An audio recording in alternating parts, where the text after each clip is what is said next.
Jó capítulo 31. Nunca cobicei nem adulterei. Eu jurei que os meus olhos nunca haveriam de cobiçar uma virgem. Se eu tivesse quebrado o juramento, que recompensa Deus me daria? E como é que lá dos céus o Todo-Poderoso me abençoaria? Pois Deus manda a infelicidade e a desgraça para aqueles que só fazem o mal. Deus sabe tudo o que eu faço. Ele vê cada passo que dou. Juro que não tenho sido falso e que nunca procurei enganar os outros. Que Deus me pese numa balança justa e Ele ficará convencido de que sou inocente. Se por acaso me desviei do caminho certo, se o meu coração foi levado pela cobiça dos olhos, se pequei, ficando com qualquer coisa que pertence a outra pessoa, então que outros comam o que eu semeei, ou que as minhas plantações sejam destruídas. Se o meu coração alguma vez foi seduzido pela mulher do meu vizinho, e se fiquei escondido, espiando a porta da casa dela, então que a minha mulher se torne escrava de outro, e que outros durmam com ela. Se eu tivesse cometido esse crime horrível, o tribunal deveria me condenar. Esse pecado seria como um incêndio terrível, infernal, que destruiria tudo o que tenho.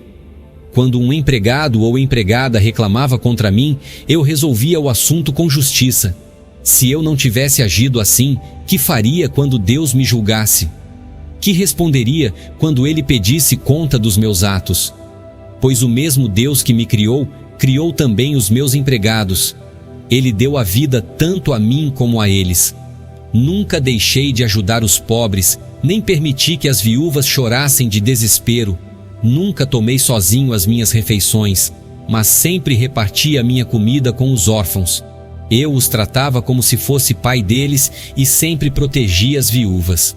Quando via alguém morrendo de frio por falta de roupa ou notava algum pobre que não tinha com que se cobrir, eu lhe dava roupas quentes feitas com a lã das minhas próprias ovelhas e ele me agradecia do fundo do coração. Se alguma vez fui violento com um órfão, sabendo que eu tinha o apoio dos juízes, então que os meus braços sejam quebrados, que sejam arrancados dos meus ombros.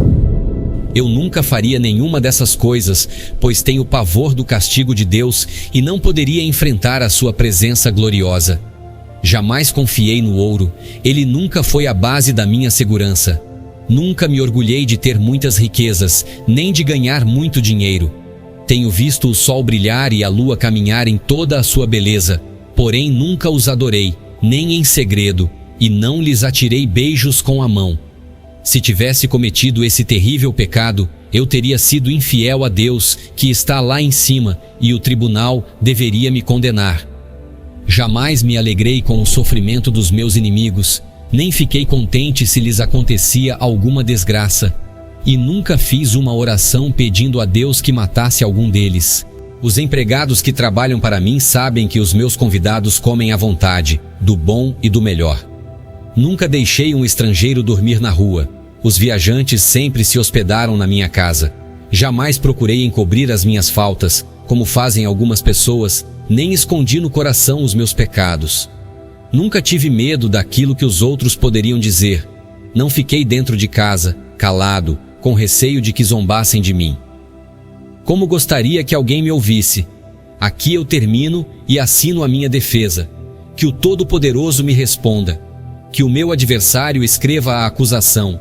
E com orgulho eu a carregarei no ombro e a porei na cabeça como se fosse uma coroa.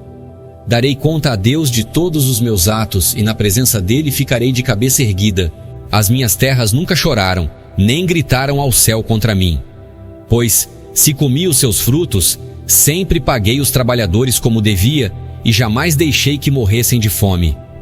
Se não estou dizendo a verdade, então que nas minhas terras cresçam espinhos em vez de trigo e mato em vez de cevada.